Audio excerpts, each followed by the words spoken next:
Good morning, all. Thanks for joining the meeting. And so today our topic is type of enterprises and insight. Friends, before I am just starting this one, please note that we are going to tell these things based on our experience and based on our best of our knowledge. So the opinion may differ person to person. Kindly contact us if you have any other specific requirements. So Sujan, next.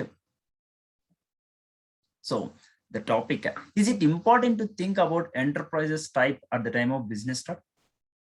So with few people are starting the proprietorship, few people are starting partnership firm, few people are starting the private limited company, few people are starting OPC, one person company, like that. So many are there.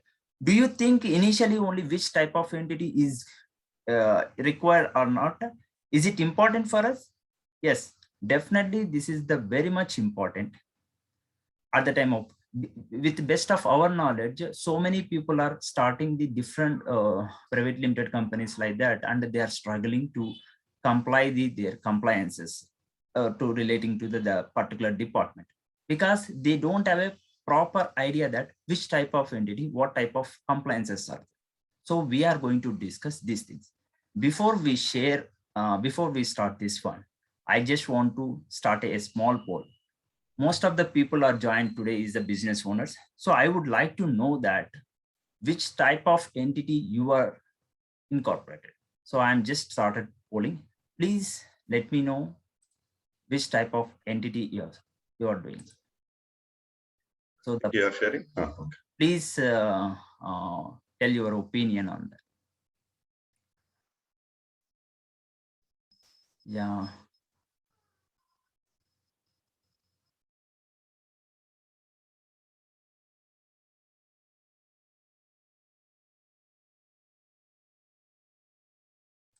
"13 people are started, 14. No, if we have two options, then Choose the highest one. Please, yeah, choose the highest one. Another 2 people should give their opinion. I'm not able to give because Co-hosts are not getting the question actually. please Oh, put my vote on first one, proprietorship. okay, sole proprietorship. So now I have observed almost out of 17, 16 people are given their opinion, and most of the people are on the proprietorship. So they are running proprietorship is 63%, partnership form is just 13%, and private limited company 19%. So, and other, I'm not sure which one other is there. Let me have the call after our session. So most of the people are doing the proprietorship. Thank you for your. I'm just sharing the result also quickly. Yeah, stop sharing. Yeah, then we can go for the further this one. Sujan, next slide, please. So popular type of companies are in India like this is their sole proprietorship, partnership firm, limited liability company, private limited company, one-person company, and others. Others means a lot of is there. Section 8 companies are there. So many, few people are doing the AOP. So many, but it's not much people. So I'm not going to concentrate on those areas. So I'm just calling. So what is proprietorship? What is the advantage? The proprietorship, what will happen? You are the owner and you are liability person. You are the ultimate liability person. Whatever it may be happen, you are the total responsible. Whatever the fruit, you can enjoy the thing. And come to the compliances part, compared to the any other entity, sole proprietorship compliances are very less. It's not much, and the registration is very easy also, because every proprietor having their PAN card. So based on the PAN card, you business. There is a simple registrations will be there. If you are done that one, then automatically the sole proprietorship will start, and you can start the buying, selling, all those things activities without any compliances issues. Then come to the partnership forms. What is the partnership form? There, Sujan, can you please go the next slide? Next one. So partnership firm as majorly divided as an unregistered firm and registered firm. Here, what is the unregistered firm? Unregistered firm is not going to register anywhere. You and your partner is going to take a stamp, purchasing the stamp paper based on your capital, and you are writing a deed. We are going to proceed the business like this, so that it will run. But unregistered firm, there is a problem is, if tomorrow any problem between you and your partner, you can't able to challenge yourself in the courts. So that is the biggest issue. And normally outside, unregistered firm means there is a very less trust will be there. So that is the biggest issue. Registered firm. What is the registered firm? Registered firm is normally registered in the under the state government. For every state government having the sub-register office, in the sub-register offices also there is a separate ring called partnership firm registered ring. There you are going to register your deed. So it will be registered under the state government. You are paying the stamp paper, all those things. So you can continue, and if any problem is happen, you can challenge the things. So this is the one. So two unknown people are coming means this is the best way. And next, Sujan. So under the Companies Act, or we called as a ROC, Register of Companies, RMCA, Ministry of Commerce. Whatever this one, we have a lot of different type of companies. One is a limited liability company, private limited company, one-person company, public limited company. Let us concentrate on the first three. Limited liability company is just like a partnership firm, but instead of registering the under the state government, you are going to register under the central government, and you have to do the audits, everything. Whatever the advantages is there for the partnership firm, same advantages will be there. But compared to the partnership firm, it is having the little bit of reliability more. Then come to the private limited company. Private limited company should having the 1 lakh rupee of share capital compulsory, and you have to register under the MCA. And one-person company. One-person company is one person can start a company. Normally, if you want to start a company under the Ministry of Finance or Ministry of Commerce, you should have at least 2%. But recently, almost some 3 to 4 years back, the government has introduced 1-person company. Means one person can start a company. So this is the word popular. But friends, when we understand that which type of entity is good, this is our topic normally. So when we discuss with our clients, normally we will suggest that what is your nature of business? What is your commitment? Based on that, Sujan, please go back. So based on that, we will suggest to the people that which entity is the good. Friends, if anybody is starting having the job as well as the business, I don't suggest to do the incorporated private limited company or limited liability or 1-person company, because normally if you do this one, there is a more compliances will be there. At least if you are not doing any business also, you have to file annual accounts compulsorily. You have to file annual accounts compulsorily, minimum to minimum, and audit is a mandate. You have to do the audit. If you are not doing the audit, again it is a problematic. So we normally suggest proprietorship. Sujan, can you please go to the third slide, please? Type of companies. Before one, yeah. So when you are checking the type of companies, proprietorship we are recommending the more, because compliances are less. And one more thing, it will come in the income tax point of view, it will come as a individually you are filing. So straightforward, you will get exemption up to 2.5 lakh. Then compared to coming to the recent the tax rates, up to 5 lakhs if you earned, there is no need to pay any tax. And the rate of taxes also will come to the as per the slab rates. It not the straightforward.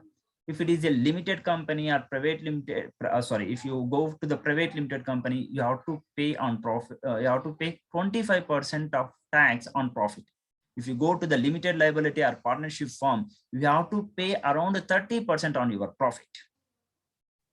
But if you go to the sole proprietorship, you are going to pay the tax on slab rates basis. And come to that one, there is a just up to 5 lakhs, you don't need to pay the tax, because proprietorship capacity of individuals will get this benefit. So we normally suggest the people who are not having the much business, we suggest the sole proprietorship. And one more thing, the people normally will think that private limited company means I will get more loans. No, friends, no bank will give the loans based on the nature of your entity. If there is no rule that you can give the loan based on the nature of entity. There is a rules that you should have the proper turnovers, you should have the proper CIBIL rate, you should have the proper balance sheet and profit and loss account. You should have the proper current ratios. You should have the proper working capital. Then only they will give the loans. And your intention also should be the important. Then only they will give the loans. The second, one more, the problem is coming from the clients that Karthik, MNCs companies are not accepting the proprietorships. Maybe very few MNCs companies are not accepting the proprietorships vendors because they have their own issues. That's the reason. But there is no restriction that a proprietorship should not to the any MNCs. They have restricted themselves. So you no need to worry those things. Normally the people will come as that, sir, I want a private limited company. I want a company, but we won't suggest to incorporate a private limited company straightforward. If you have a minimum business, then only you can start the private limited company. Otherwise, what happened? The closing of the private limited company and the limited liability are 1%. It is a very difficult compared to the sole proprietorship and partnership. Because if you have a minimum client database, then you can do the limited liability or private limited or 1%. Otherwise, just start as a sole proprietorship. Then again, the problem will come. Sujan, can you please go to the next slide? Next.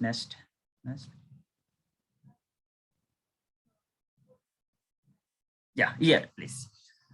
Apart from the sole proprietorship or partnership firm or private limited company or whatever the companies, we have the beautiful entity type as HEF. If you have any ancestry properties or ancestry businesses, it is better you can keep it HEF. What is the benefit of the HEF? HEF will get the separate PAN card, and whatever ancestry businesses or ancestry properties or that rental income, whatever, you can map it here. The main benefit is you can get up to 2.5 lakh exemption for HEF also. So the people, so many people are doing in the status of HEF. The best example is Sriram Chits. Our Ramoji Rao sir, whatever started the Sriram Chits is the under the HEF. Yeah, started that one. So that is the most important. So which status you are starting doesn't matter for the business people. Whichever it may be, how much turnovers are there, how much activities are there, that is the most important. So whatever type of entity, you have to take the next slide. Sujan. The other registration. Friends, whatever entity type, you should have these type of entities. I just want to give the 1 minute time to you, just go through the registration.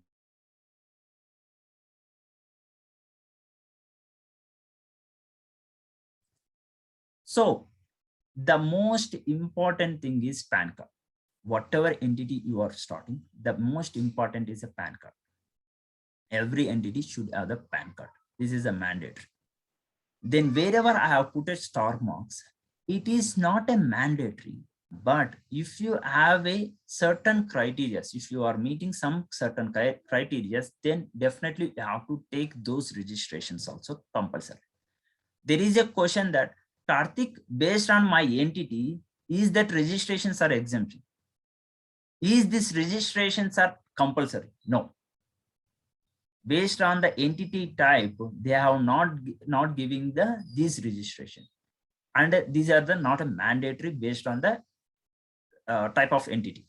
So TAN number is required whenever you are doing the TDS deduction. For example, you have a employees and they are going to earn more than 5 lakhs rupees and you have to deduct the TDS, then you have to apply TAN number and you have to deduct the TDS from them, and you have to pay the TDS to the government. Then goods and service tax. Friends, this is the biggest, I can tell you, the most of the people will come that I want a goods and service tax registration, popularly called as GST registration. GST registration is not a mandatory for each and every person, especially for the startups who have the turnover more than 20 lakhs or who are expecting the turnover more than 20 lakhs. They have to take the GST registration. I'm having the private limited company. That's the reason I should have the GST. No, not based on the nature of entity, based on the activities, based on the turnovers. For example, you are doing a trading business, but you are selling your product more than one state. Means if you are staying in Karnataka and you are selling to Andhra Pradesh, then irrespective of the turnover, you should take the GST. And letter of undertaking and EVA bill registrations. Letter of undertaking, whenever you are doing the export businesses, or if you are selling any product to the SEZ, special economical zones, then letter of undertaking is a mandatory. Otherwise, don't do. EVA bill registration, whenever you are planning to sell your product to more than the 50,000 rupees, based on the states, maybe it may differ. Then you have to take the EVA bill registration under the goods and service tax only. Then only you can send the product. Otherwise, it is a problematic. Then professional tax. Friends, professional tax, popularly, there is a two type of, but the people are not understanding: employer professional tax registration and employees professional tax registration. Employer professional tax registration, almost every business owner should take the employer professional tax registration. But there is an exemption that if your turnover is less than 10 lakhs, you no need to take. But employees professional tax, whenever you are paying salary one person, at least if you have 100 persons, but you are paying just 10,000 rupees for all employees, 10,000 each, then you no need to take the employees professional tax registration. But you have only one employee and you are paying more than 15,000 rupees, it is a mandate. You have to take.